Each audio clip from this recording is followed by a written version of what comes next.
Waiting for God to move. Waiting for God to move, not trying to do anything irrational. Accepting the facts without making conclusions. Seeing the details without forcing illusions. But my mind is already spiraled out of my head and into my palm. I didn't mean to cause any harm, I was just daydreaming.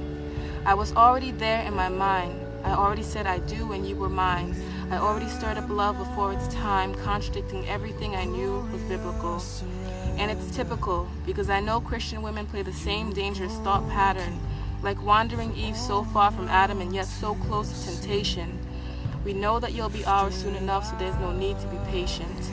We're looking for love in all the wrong places, putting too much makeup on our faces. We want to feel beautiful externally, and not like 1 Peter 3:3 where it says, "Let not your adorning be external." But mine wasn't. I just wish when people looked at me, they would want to be me more than I did, and that's all that mattered. It took me a long time to love the girl in the mirror. It took me a long time to see her clearer with eyes that didn't seek to judge every imperfection. It took me a long time to realize I was a divine selection, created for the purpose of worship and not to be worshipped.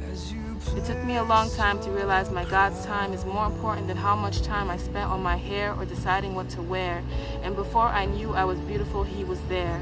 And it means a lot to be called a woman of imperishable beauty with a gentle and quiet spirit, which in God's sight is very precious indeed. It means a lot to me. It means that I no longer have to overcompensate. It means I can freely worship while I wait. It means I already knew who I was before you complimented me, because in God's eyes I am few and far between. There's no such thing as self-esteem, but how God esteems you. To be precious in His sight should be all that redeems you. How beautiful are you?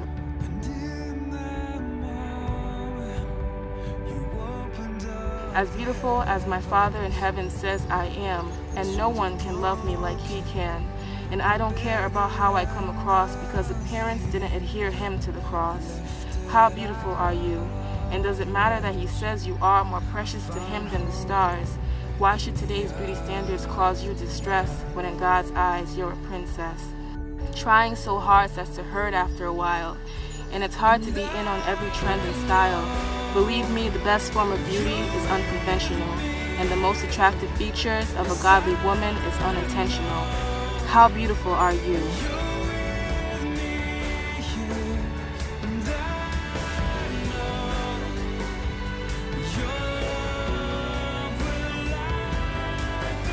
Are you so beautiful that you love it when girls see what you're wearing and covet? Or are you beautiful in a way that's quiet in spirit, with the favor of Ruth and a heart after biblical truth? Or are you just in it so that someone you're noticing will notice you?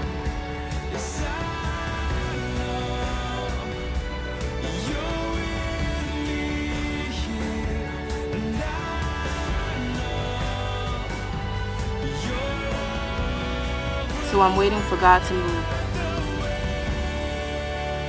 Waiting for God to move. Not trying to do anything irrational. So I can be more than a girl who's beautiful because I'm worth it. So I can be a woman who's beautiful because He's worthy.